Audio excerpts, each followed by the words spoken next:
En el libro de Ezequiel, en el capítulo 17, se refiere mucho a el sistema locomotor, hablando de los músculos y hablando de los huesos. Y dice así: la mano de Jehová vino sobre mí y me llevó en el espíritu de Jehová y me puso en medio de un valle que estaba lleno de huesos y me hizo pasar cerca de ellos por todo en derredor. Y he aquí que eran muchísimos sobre la faz del campo y por ciertos secos en gran manera. Y me dijo: hijo de hombre, ¿vivirán estos huesos?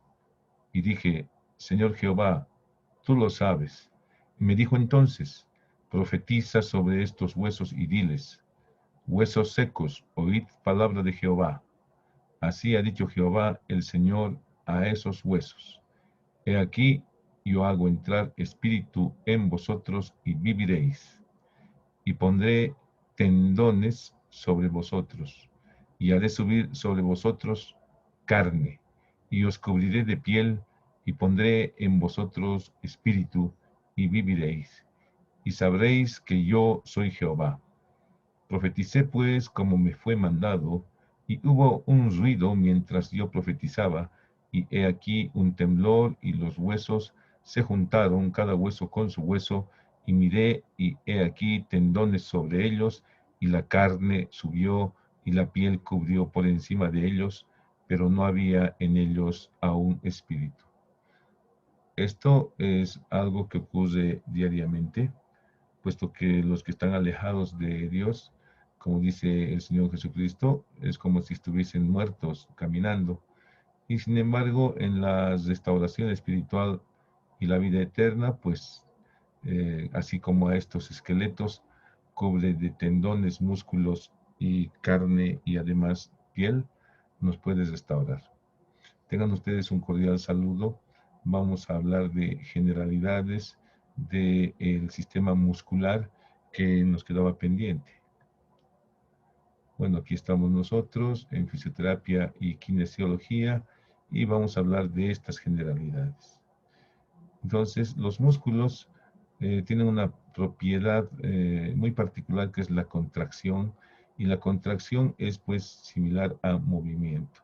Tenemos músculos somáticos alrededor de los huesos del esqueleto y que son generalmente superficiales, que son de la variedad estriada. Tenemos otros músculos de variedad estriada que se encuentran en el miocardio, en el interior de la caja torácica, y que a diferencia del músculo estriado esquelético, este músculo es involuntario. El músculo estriado esquelético es voluntario. Y también tenemos musculatura en las vísceras, ¿ya? En todas las vísceras, en la vejiga urinaria, que por la naturaleza histológica que presentan estas fibras, se las denomina fibras lisas.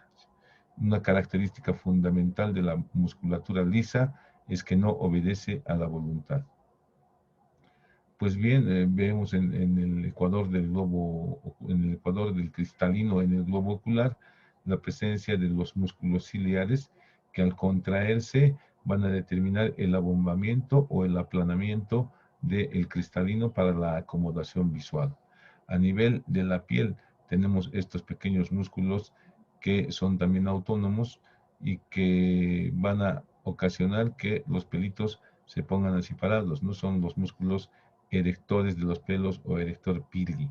Ahí tenemos músculos masticadores que son somáticos, y también musculatura lisa en el conducto parotídeo, musculatura lisa en los uréteres, musculatura lisa en la vesícula biliar y las vías biliares, musculatura lisa en el intestino y en la vía pancreática, musculatura lisa en la vejiga. Sin embargo, es muy especial ese tejido. Los músculos tienen otra característica que es el tono muscular. El tono muscular nos va a servir para mantener el equilibrio y para mantener la postura. Miren ustedes esa posición horizontal que tienen, que son posiciones extremas. Sin embargo, tanto el equilibrio como la postura la practicamos diariamente, cotidianamente. El tejido muscular, ¿cómo se origina? A la cuarta semana de desarrollo, es decir, cuando está empezando el periodo embrionario, ¿sí? Empieza el desarrollo de la miogénesis.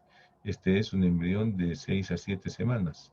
En el disco germinativo trilaminar, donde tenemos 3 capas, el ectodermo, el mesodermo y el endodermo, a nivel del mesodermo, cerca a la línea media, se va engrosando esta lámina mesodérmica y posteriormente se va diferenciando en 3 tipos de tejidos, ¿no? Aquí tenemos una micrografía real con el surco neural, formándose ya el tubo neural. Ahí tenemos los somitas que se están dividiendo o se están diferenciando en esclerotomas, miotomas y dermatomas.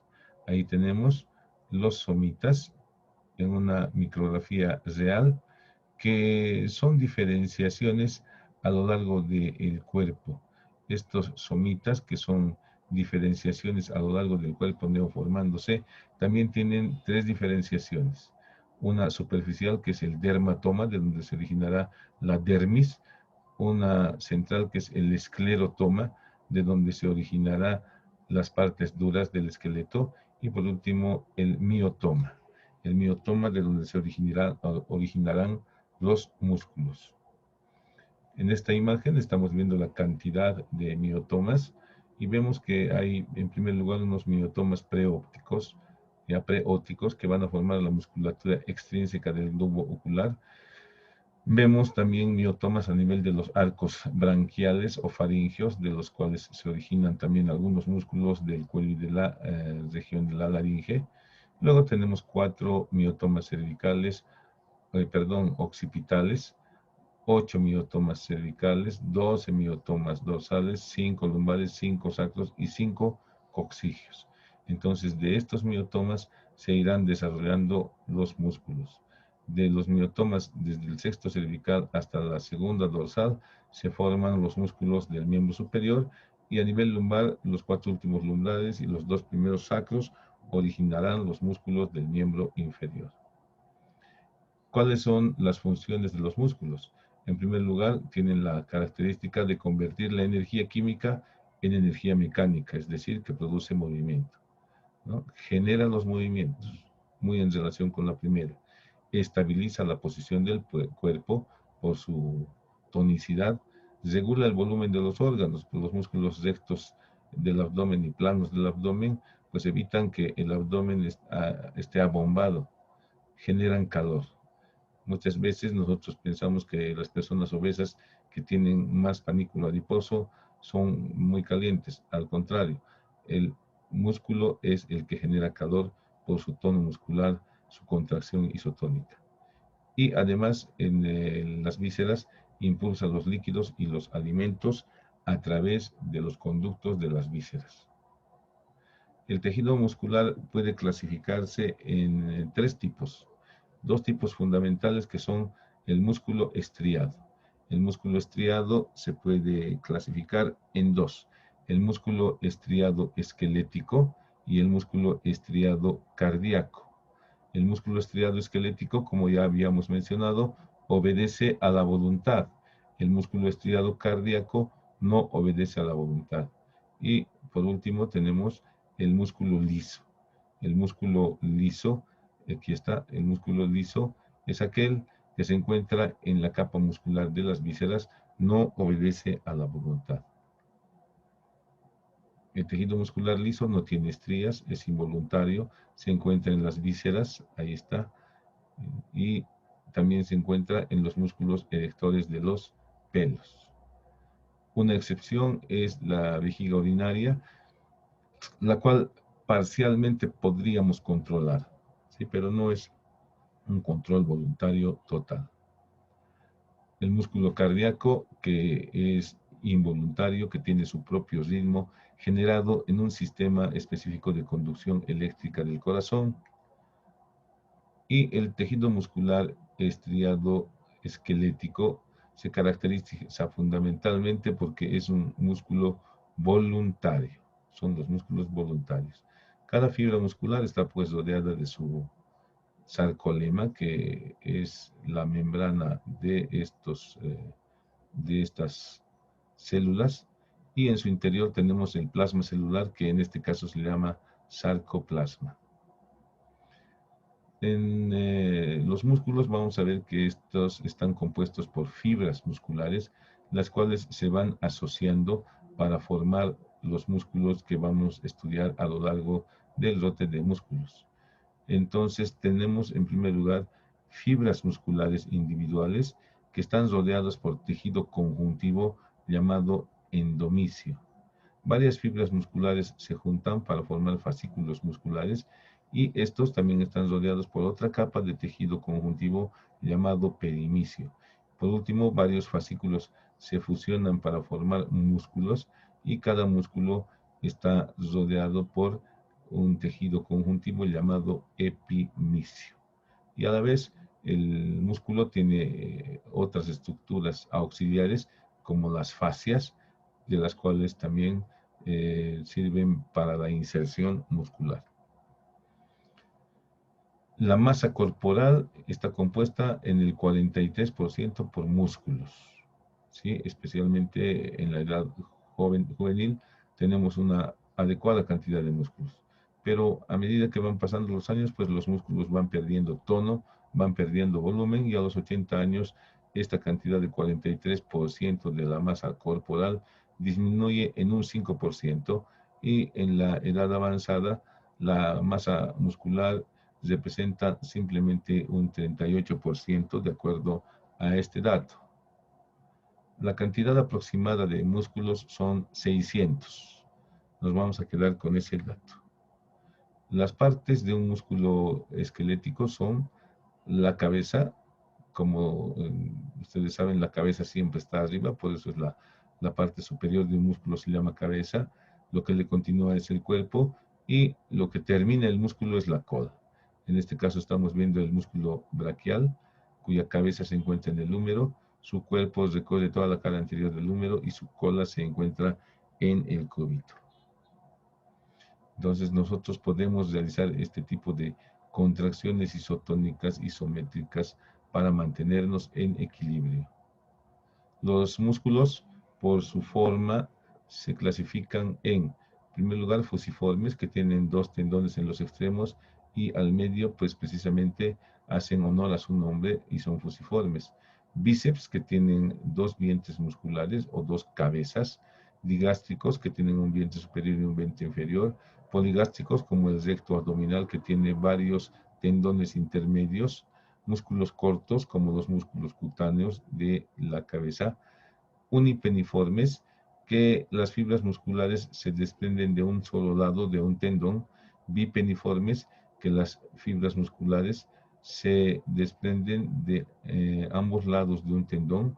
Multipeniformes, que tienen varios tendones con varias fibras desprendiéndose.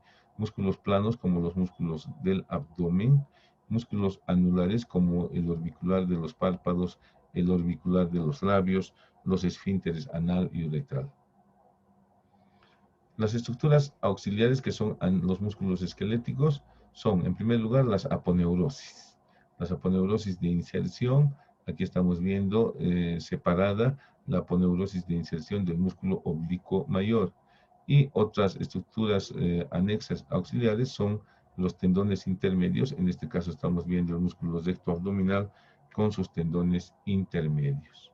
También son estructuras auxiliares anexas a los músculos los tabiques intermusculares, que son dependencia de la fascia profunda, ¿no? Esta es la fascia profunda, y esta fascia profunda es el límite entre los tejidos superficiales y el resto que está debajo, que es lo profundo, ¿sí?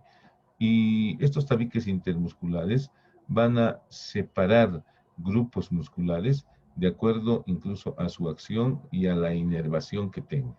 Estamos viendo aquí en la pierna, donde existen músculos de la región anterior, músculos de la región externa o peronea y todos estos que son músculos de la región posterior.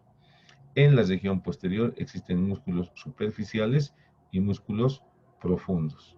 Entonces, estos tabiques intermusculares son muy importantes en el caso de patologías para limitar, por ejemplo, el hematoma o la infección. Otras estructuras auxiliares son las vainas fibrosas, que envuelven a los tendones de inserción y que se las encuentra característicamente a nivel de los dedos, pero no es privativo de que solo van solamente en los dedos. Y profundamente a las vainas fibrosas que sujetan a los tendones, tenemos las vainas sinoviales, que son dependientes de la sinovial y que son estructuras que van a facilitar el deslizamiento de los tendones. También tenemos en algunas regiones algunos músculos que tienen debajo de sí bolsas sinoviales. Estas bolsas sinoviales facilitan el desplazamiento y el movimiento de los músculos suprayacentes y subyacentes, evitando la fuerza de la fricción.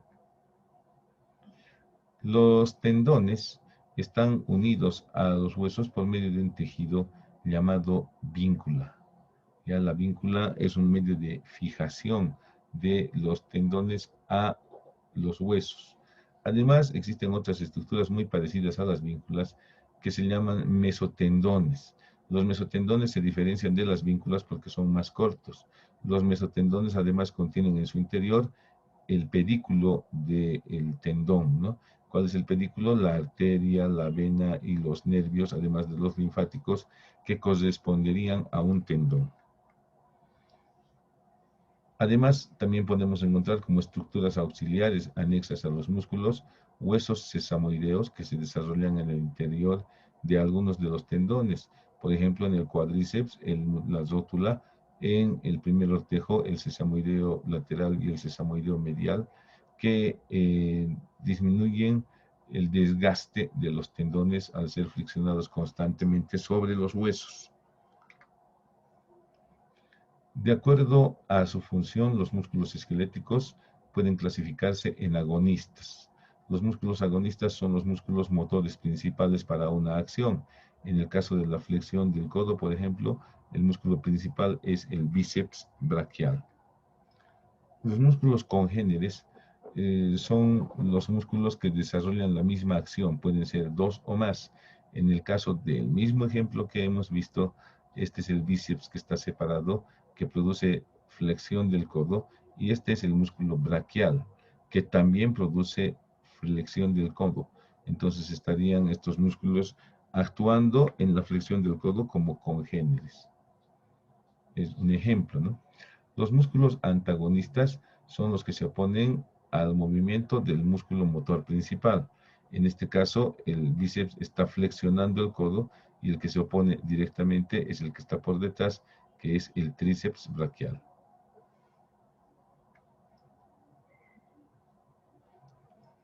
Los músculos sinérgicos son aquellos que coadyuvan al músculo motor principal. Por ejemplo, tenemos el músculo extensor común de los dedos.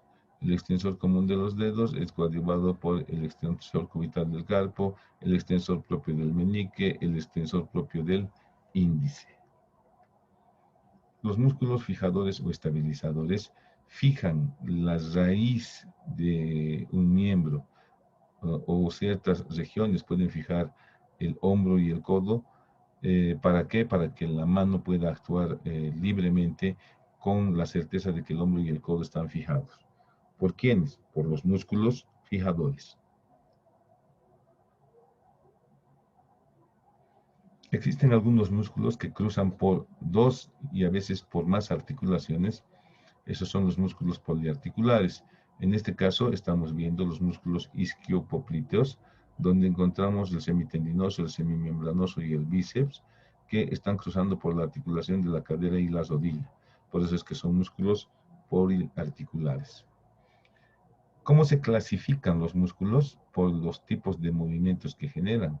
Tenemos los abductores o separadores. Aquí tenemos el abductor corto del pulgar y el abductor largo del pulgar.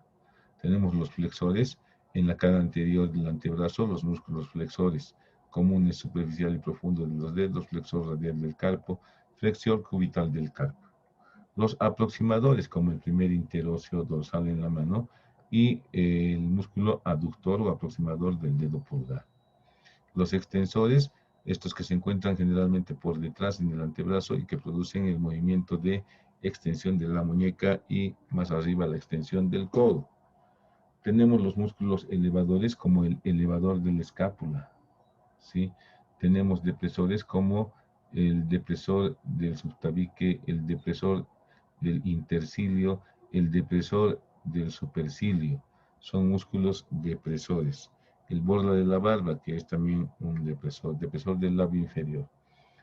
Las propiedades del tejido muscular. ¿Cuáles son sus propiedades funcionales? En primer lugar, como está ahí en el número 1, la excitabilidad eléctrica, la contractibilidad, el número 2, la extensibilidad, la elasticidad y la plasticidad son las propiedades del tejido muscular esquelético. Y la excitabilidad eléctrica es aquella por medio de la cual se generan potenciales de acción en el sarcolema, lo cual va a generar electricidad y ocasionar contracción muscular. En el botón presináptico de la placa neuromuscular se libera un mediador químico denominado acetilcolina. Por esa razón es que la acetilcolina va a unirse a sus receptores en la membrana postsináptica y va a generar un cambio de electrolitos entre el interior y el exterior de la neurona. Entre el sodio sale el potasio y luego viceversa, lo cual va a generar un potencial de acción que va a ocasionar la contracción del músculo. La contractilidad, ¿no? Los músculos pueden contraerse de dos formas, de una forma isotónica y de una forma isométrica. La contracción isotónica es aquella en la cual se mantiene la tensión del músculo, pero el músculo disminuye de longitud. Y la contracción isométrica es aquella en la que no hay disminución ni aumento del tamaño y la longitud muscular.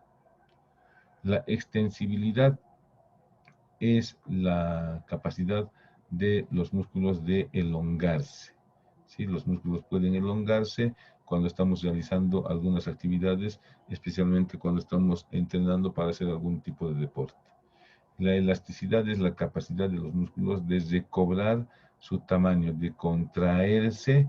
Esa es la elasticidad que corresponde a los músculos.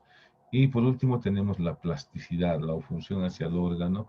Entonces, si alguien trabaja con sus brazos, pues de tener la musculatura así magra, puede tener una musculatura abundante. Lo propio en los miembros inferiores, ¿no?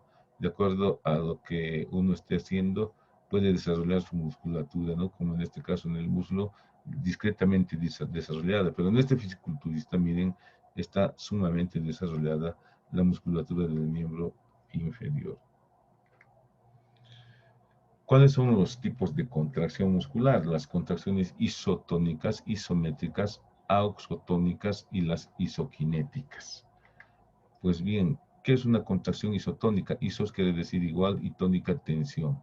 Son aquellas contracciones musculares que se realizan con una tensión regular y que como resultado tienen el acortamiento de la fibra muscular.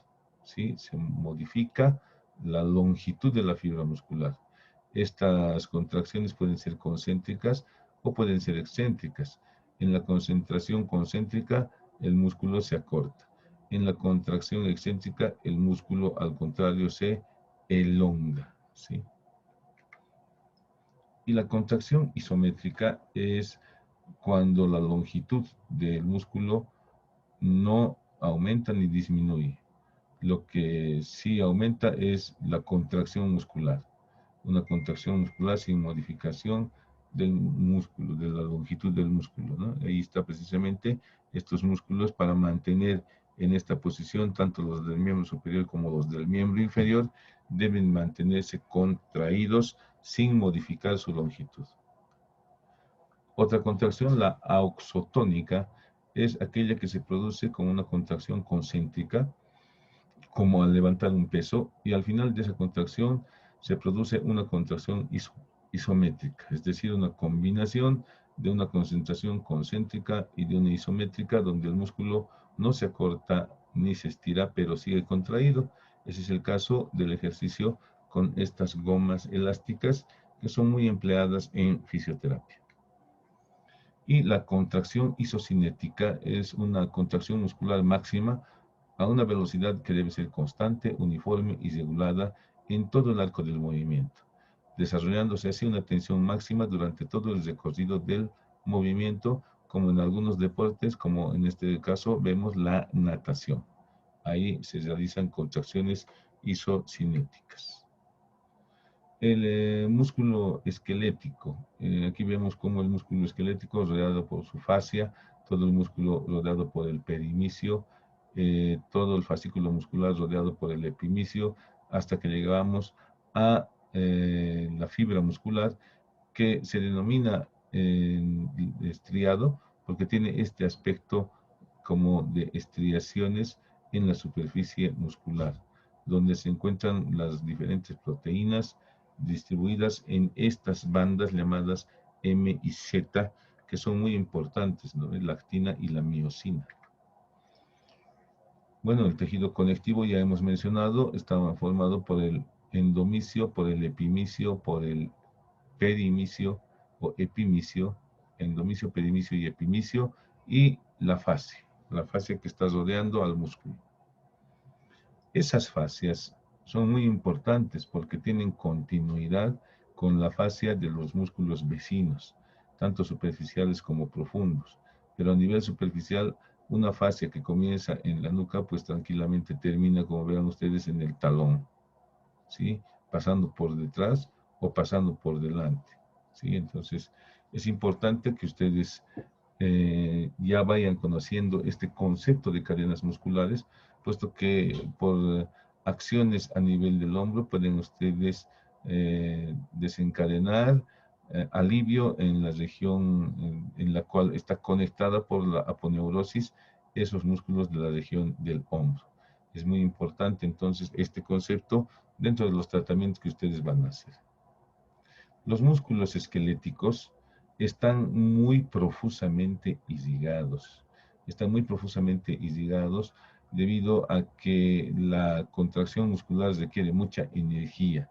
Por eso es que existen arterias principales y existen una innumerable cantidad de arterias secundarias que ingresan en la masa muscular a diferentes niveles.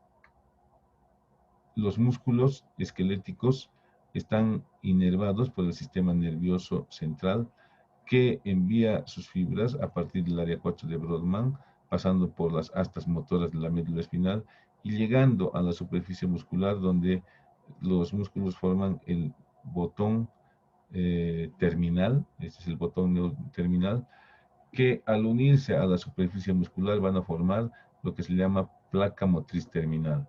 Es precisamente aquí donde se libera la acetilcolina, que se une a los receptores en el músculo. Estos van a actuar haciendo que se permeabilice la membrana o sarcolema y se produzca ingreso y salida de iones, ingreso de sodio, salida de potasio, lo cual va a despolarizar la membrana y va a producir va a generar electricidad que va a ocasionar la contractura muscular. Bueno, ahí tenemos un mioblasto, que es la célula que va a originar a los músculos, ¿no? Aquí tenemos el sarcolema, que es la membrana, los túbulos y el sarcoplasma. Ahí tenemos más de la composición histológica de las fibras musculares. Nos está mostrando el retículo sarcoplásmico, los túbulos, y pues en los músculos, cuando no actúan, se puede ocasionar atrofia muscular. En personas que están mucho tiempo con yeso, por ejemplo, pueden atrofiarse los músculos, lo mismo que en las personas que están postradas. Entonces, los ejercicios de tonificación son muy importantes en este tipo de pacientes. El otro extremo es la hipertrofia muscular, ¿no? Donde algunos fisiculturistas exageran y llegan al extremo en el desarrollo de sus músculos, ¿no? En la fibra muscular vamos a encontrar lo que se llama bandas A, línea Z, sarcómero, línea H, banda I, y la línea M, ¿no? Que se encuentra en una fibra muscular, ¿sí? En estas zonas H se unen estas fibras, ¿ya? Que están desprendiendo estas moléculas proteicas que tienen una forma de remo que se unen a esta otra proteína, ¿sí? Cuando hay exceso de trabajo muscular, ya por el ejercicio o por trabajo, pues ocasiona dolor muscular tardío porque se destruyen algunas fibras musculares. ¿Cuáles son las proteínas musculares? La actina y la miosina. Ahí tenemos las miosinas, ahí tenemos la troponina que da la energía, ¿sí? Y aquí vemos cómo la actina y la miosina van a actuar funcionando y haciendo que se contraigan los músculos. Ahí está la unión neuromuscular, donde se encuentran las vesículas sinápticas con acetilcolina, y ahí está la placa postsináptica, ¿no? El impulso eléctrico de las neuronas llega hasta el botón, y en el botón de la unión neuromuscular se libera la acetilcolina que se une a sus receptores, y estos van a producir la despolarización de la membrana. Importante los iones de calcio para esta acción. Muchas gracias por su atención.